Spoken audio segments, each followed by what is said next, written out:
இன்று பேசுபொருளாக மாறியிருக்கின்ற முக்கிய விடயங்களில் ஒன்று, தன்னை கைது செய்வது லேசான காரியமல்ல, தன்னை கைது செய்யவே முடியாது என்பது போன்று நாமல் ராஜபக்ச இன்றைய தினம் ஊடகங்களுக்கு கருத்து தெரிவித்திருக்கிறார். அவை தொடர்பாக ஆராயப் போகிறோம். அதே வேளையிலே நேற்றைய தினம் சமூக வலைத்தளமெங்கும் உலாவிக் கொண்டிருந்த ஒரு தொலைபேசி உரையாடல், யார் என்று சொன்னால் கோத்தபாய ராஜபக்சவின் கண்ணிலே ஒருவர் விரலை விட்டு ஆட்டியிருக்கிறார் என்று சொல்ல வேண்டும். அந்த அளவுக்கு அந்த தொலைபேசி உரையாடல் அமைந்திருந்தது. அவை தொடர்பாகவும் ஆராயப்போகிறோம். அதே வேளையிலே செம்மணிக்கு நீதி வேண்டி ஒரு அமைதி போராட்டம் ஒன்று இடம்பெற்றிருக்கிறது. அவைகள் தொடர்பாகவும் ஆராய்வதுதான் இன்றைய காணொலியாக இருக்க போகிறது. மேலும் பல செய்திகள் இருக்கின்றன, எல்லாவற்றையும் தொகுத்து பார்த்து கொள்ளலாம். வாருங்கள் காணொலிக்குள் செல்வோம். இன்று 30ஆம் தேதி 2026ஆம் ஆண்டு 7ஆம் மாதம். சரி உறவுகளே, இன்றைய முழுமையான காணொலிக்குள்ளே வருவோம். யாராவது சப்ஸ்கிரைப் பண்ண பார்க்குறீங்கன்னு சொன்னால் தயவுசெய்து சப்ஸ்கிரைப் பண்ணி போட்டு காணொலியை பாருங்கள்.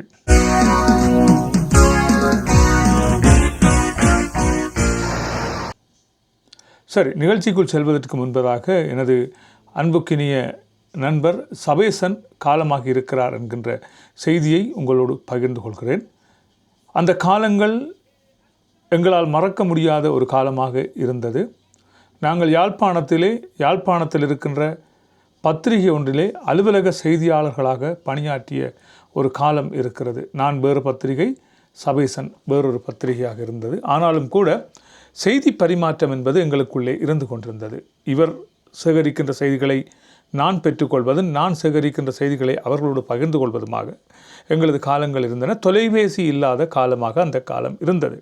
ஒரு வைத்தியசாலையிலே ஒரு செய்தி சேகரிப்பதாக இருந்தாலும் கூட நாங்கள் வைத்தியசாலைக்கு நேரடியாக சென்று, அதாவது வைத்தியசாலை 24ஆம் பாட்டுக்கு நேரடியாக சென்று அங்கே செய்திகளை சேகரிக்கின்ற வளமை இருந்த காலம் அது.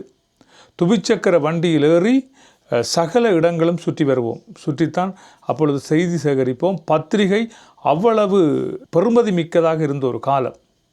அதிகாலை வேளையில் பத்திரிகை வருகின்ற வேளையில் மக்கள் வீதிகளிலே காத்து நிற்கின்ற ஒரு காலமாக அந்த காலம் இருக்கும்.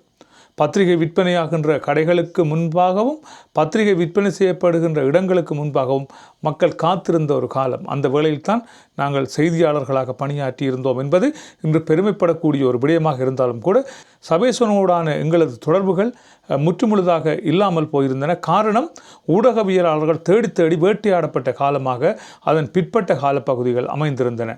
எங்களோடு கூட பணியாற்றிய ஒரு சில நண்பர்கள் காணாமல் போயிருக்கிறார்கள், ஒரு சிலர் படுகொலை செய்யப்பட்டிருக்கிறார்கள். நாங்கள் தெய்வீகமாக தப்பி இருக்கிறோம், ஒவ்வொரு திசைகளிலே பிரிந்து விட்டோம். எங்களோடு பணியாற்றிய பலர் இன்றும் எங்கெங்கோ இருப்பார்கள். ஆனால் அந்த காலகட்டத்திலே நாங்கள் ஊடகத்தில் வேலை செய்த காலம் என்பது, துச்சக்கர வண்டியில் செல்கின்ற போது முதுகு பக்கம் கூசுகின்ற மாதிரியான ஒரு தன்மையோடு தான் நாங்கள் அப்பொழுது ஊடக பணியை ஆற்றியிருந்தோம். எந்த வேளையில் எப்பொழுது எங்களை சுட்டுக் கொள்வார்கள் என்று தெரியாத ஒரு தன்மை நிலவிய காலமாக அது இருந்தது. அப்படிப்பட்ட ஊடகத்திலே பணியாற்றிய எங்கள் அன்புக்கினிய நண்பன் சபேசன் கனடாவிலே இறந்திருக்கிறார். அவருக்கும் அஞ்சலியை செலுத்திக் கொண்டு, கோத்தபாய ராஜபக்ச என்று சொன்னாலே உங்கள் பலருக்கு தெரியும், அவரது கடந்த காலங்கள் தான் ஞாபகம் வரும். கோத்தபாய ராஜபக்சவிடம் ஒரு சாமானியர்கள் கேள்வி கேட்க முடியுமா என்கின்ற ஒரு காலம் இருந்த ஒரு காலமாக பல்வேறுபட்ட காலங்கள் இருந்திருக்கின்றன. ஊடகவியலாளர்களை கூட மிரட்டுகின்ற தொனியிலே கேள்விகளுக்கு பதிலளித்து வந்தவர் தான் கோத்தபாய ராஜபக்ச. பிபிசிக்கு அவர் வழங்கிய பேட்டியை நாங்கள் மறந்திருக்க மாட்டோம். எவ்வாறு அந்த பிபிசி ஊடகவியலாளருக்கு அவர் பேட்டி வழங்கினார் என்பது போன்று பல்வேறுபட்ட கருத்துக்கள் முன்னர் தெரிவிக்கப்பட்டிருந்தன. இப்படி இருக்கின்ற நிலையில் ஒரு சாமானிய ஒரு சமூக செயற்பாட்டாளர் கோத்தபாய ராஜபக்சவை இவ்வாறு மிரட்டுகின்ற தொனியிலே பல்வேறுபட்ட கேள்விகளை கேட்டிருக்கிறார். அந்த கேள்விகளின் பின்புலம் எப்படி இருக்கிறது, இந்த கேள்விகள் கேட்டவை சரியானவையா என்பது தொடர்பாக இப்பொழுது வாத விவாதங்கள் ஆரம்பித்திருக்கின்றன. அவர் கேட்ட கேள்விகளாக இருப்பது, நீங்கள் பென்ஷன் பெறுகிறீர்களா? அவர் சொல்லியிருக்கிறார், ஆம், நான் பென்ஷன் பெறுகிறேன். என்ன பென்ஷனை பெறுகிறீர்கள்? 2 பென்ஷன் பெறுகிறீர்களாம், உண்மையா என்று கேட்டிருக்கிறார். அவர் 2 ஓய்வூதியங்களை பெறுகிறார் போட்டிருக்கிறது கோத்தபாய ராஜபக்ச. எனவே அது தொடர்பாக அவரிடம் கேள்விகள் கேட்கப்பட்டிருக்கின்றன. நீங்கள் இராணுவத்திலிருந்து ஓய்வு பெற்றதற்குரிய பென்ஷன் பெறுகிறீர்களா, ஜனாதிபதியாக இருந்ததற்குரிய பென்ஷன் பெறுகிறீர்களா என்று கேட்ட வேளையில் அவர் தெரிவித்திருக்கிறார், நான் 2 பென்ஷன்களையும் பெற்றுக்கொள்கிறேன். எப்படி நீங்கள் 2 பென்ஷனை பெற்றுக்கொள்ள முடியும்? நீங்கள் தான் இராணுவத்திலிருந்து அதனது பதவியை விட்டு ஓடியவராயிட்டே என்று இவர் கேள்வி கேட்கிறார். ஏனென்று சொன்னால், உங்கள் பிறகு தெரியும், கோத்தபாய ராஜபக்ச சுயநலம் காரணமாக எழுதி கொடுத்து விட்டுத்தான் இராணுவத்திலிருந்து ஓய்வு பெற்றார் என்று தெரிவிக்கப்படுகிறது. அப்படி இருக்கின்ற நிலைமையில் இராணுவத்துக்கு வழங்கப்படுகின்ற அந்த ஓய்வூதியம் எவ்வாறு இவருக்கு வழங்கப்படுகிறது என்ற சந்தேகம்தான் இந்த சமூக செயற்பாட்டாளருக்கு வந்திருக்கிறது. எனவே தான் அவர் அதை கேள்வியாக கேட்டிருக்கிறார். அப்பொழுது பதிலளித்த கோத்தபாய ராஜபக்ச, நான் 1971 ஆண்டிலிருந்து 1991 ஆண்டு வரைக்கும் இராணுவத்திலே பணியாற்றியிருக்கிறேன், 20 வருடங்களை பூர்த்தி செய்த பின்னே ஓய்வு பெற்றிருக்கிறேன் என்பது போன்று தெரிவித்திருக்கிறார். ஆனாலும் இதிலே பல்வேறுபட்ட சிக்கல்கள் இருப்பதாக தெரிவிக்கப்படுகிறது. அவர் இராணுவத்திலிருந்து முறையான வகையிலே ஓய்வு பெற்றாரா அல்லது சட்ட விரோதமான முறையில் தான் இவர் இந்த ஓய்வூதியத்தை பெற்றுக்கொள்கிறாரா என்பதுதான் இப்பொழுது பேசுபொருளாக மாறியிருக்கிறது. அதே வேளையில் ஜனாதிபதிக்குரிய ஓய்வூதியம் எதற்காக இவருக்கு வழங்கப்படுகின்றது என்கின்ற ஒரு கேள்வியும் இருக்கிறது. அந்த சமூக செயற்பாட்டாளர் கோத்தபாய ராஜபக்சவிடமே அந்த கேள்வியை முன்வைத்திருக்கிறார். எதற்காக உங்களுக்கு ஜனாதிபதிக்குரிய ஓய்வூதியம் வழங்கப்படுகிறது?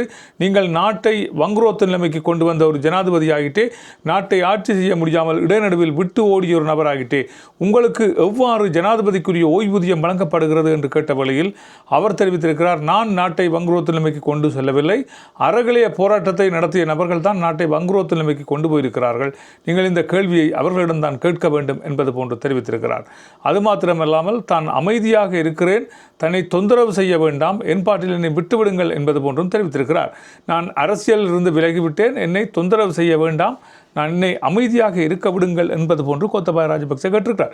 இதிலிருந்து ஒருபடியும் தெரிய வருகிறது என்னவென்று சொன்னால், கோத்தபாய ராஜபக்சவால் திட்டமிட்ட வகையிலே இந்த ஒலிப்பதிவு மேற்கொள்ளப்பட்டதா, அவர் மீது ஒரு அனுதாபத்தை ஏற்படுத்துவதற்காக மேற்கொள்ளப்பட்டதா, கடந்த காலங்களை புரிந்த மக்களுக்கு புரிந்திருக்கும் இவர் எவ்வாறு பேசுவார் என்பது, எவ்வாறு ஊடகங்களுக்கு பேட்டி கொடுப்பார் என்பதும் பலருக்கு ஞாபகம் இருக்கலாம். லசந்த விக்ரமதுங்கா பணியாற்றினார் என்று சொல்லப்படுகின்ற அந்த பத்திரிகை நிறுவனம் இவரிடம் அப்பொழுது ஒரு பேட்டி கண்டிருந்தது. அந்த பேட்டியின் பிற்பாடு அதில் ஒரு சர்ச்சை எழுந்திருந்தது. என்னவென்று சொன்னால், கோத்தபாய ராஜபக்ச மனைவி அமெரிக்காவிலிருந்து ஒரு செல்ல பிராணி ஒன்றை இலங்கைக்கு கொண்டு வரப்படுவதற்கு அந்த விமானத்திலே பதிவு செய்த அத்தனை பேசஞ்சரது பயணங்களையும் ரத்து செய்து இந்த செல்ல பிராணியை இலங்கைக்கு கொண்டு வந்தார் அரசாங்க செலவில் என்கின்ற ஒரு கருத்து நிலவி வந்த நிலையில் அவை தொடர்பாக அந்த பத்திரிகை இவரிடம் கேள்வி கேட்டிருந்தது. எனவே அந்த பத்திரிகை கேட்ட கேள்விகளுக்கெல்லாம் இவர் பதிலளிக்கின்ற வேளையிலே அந்த பத்திரிகையை மிரட்டுகின்ற தொனியிலே பல்வேறுபட்ட கருத்துக்களை தெரிவித்திருந்தார்.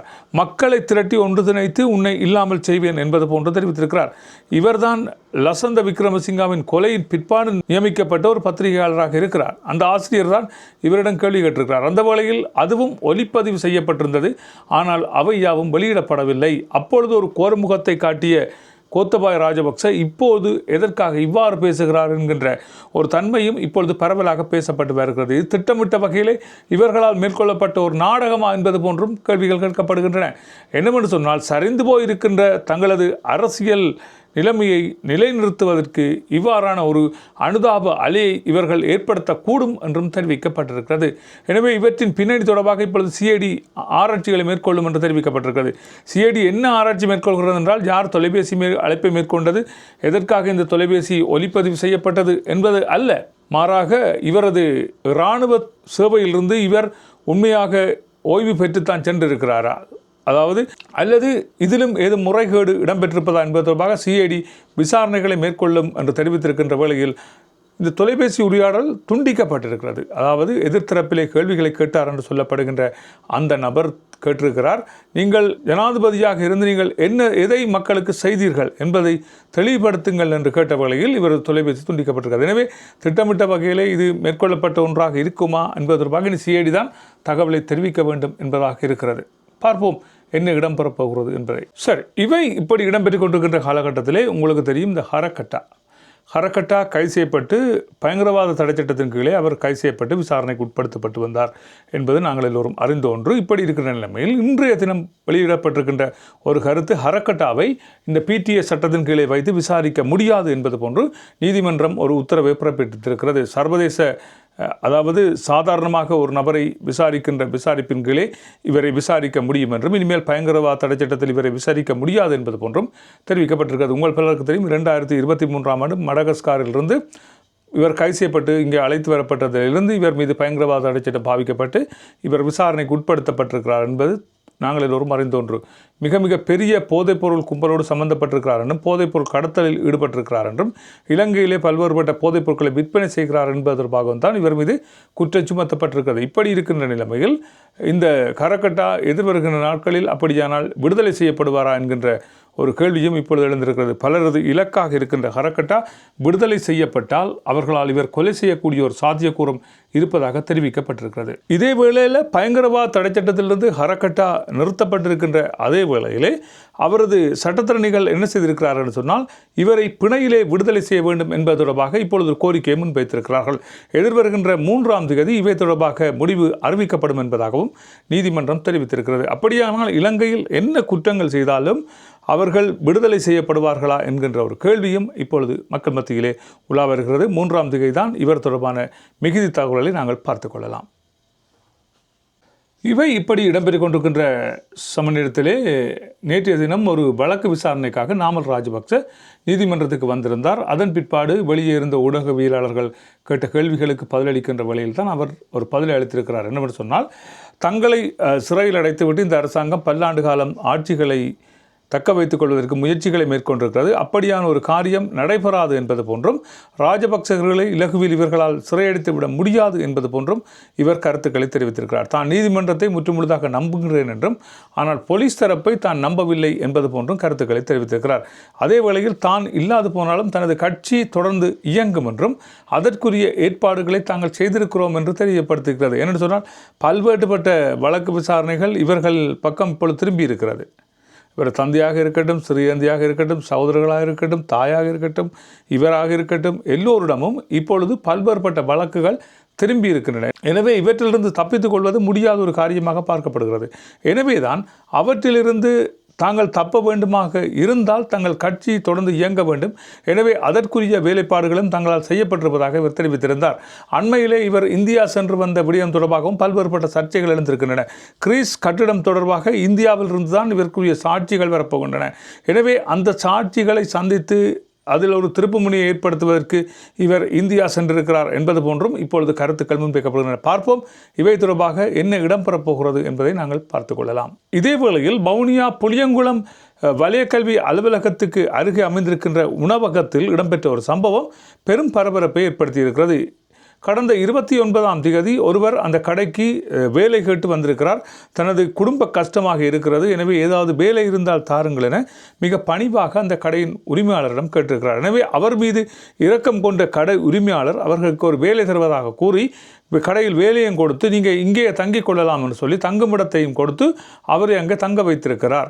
இரவு கடை உரிமையாளர் கடையை பூட்டிவிட்டு வீட்டுக்கு சென்ற பிற்பாடு கடையை உடைத்து உள்ளே நுழைந்த குறித்த நபர் குபேரனுக்கு வைக்கப்பட்டிருந்த காணிக்கை பணம் உட்பட கடையில் இருந்த பல்வேறுபட்ட பணத்தையும் பொருட்கள் ஒரு சிலவற்றையும் திருடிக்கொண்டு தப்பியோடி இருக்கிறார். அதிகாலை வேளை கடையை திறந்த உரிமையாளருக்கு கடை உடைக்கப்பட்டிருப்பதும் கடையிலே களவு போயிருப்பதும் கண்டுபிடிக்கப்பட்டிருக்கிறது. இதனைத் தொடர்ந்து புளியங்குளம் போலீஸ் நிலையத்திலே உரிமையாளர் முறைப்பாடு ஒன்றினை மேற்கொண்டிருக்கிறார் என்றும் தெரிவிக்கப்பட்டிருக்கிறது.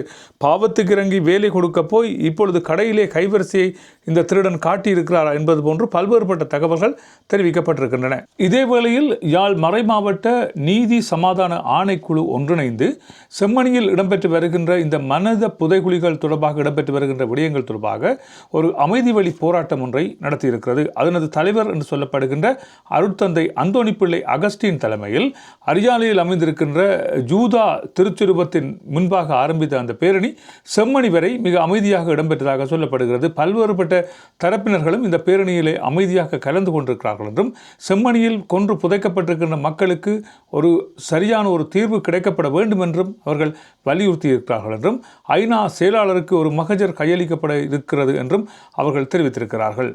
இந்த விடயம் தொடர்பாக பல்வேறுபட்ட அவதானிப்புகள் இப்பொழுது செலுத்தப்பட்டு வருவதாகவும் தெரிவிக்கப்பட்டிருக்கிறது. நல்ல உறவுகளை இவைதான் என்ற செய்தி குறிப்பாக இருக்கின்றன. மற்றும் ஒரு செய்தி குறிப்பில் உங்களை சந்திக்கலாம். அதுவரை அன்பு வணக்கம் கூறி விடைபெறுகிறேன். நன்றி, வணக்கம்.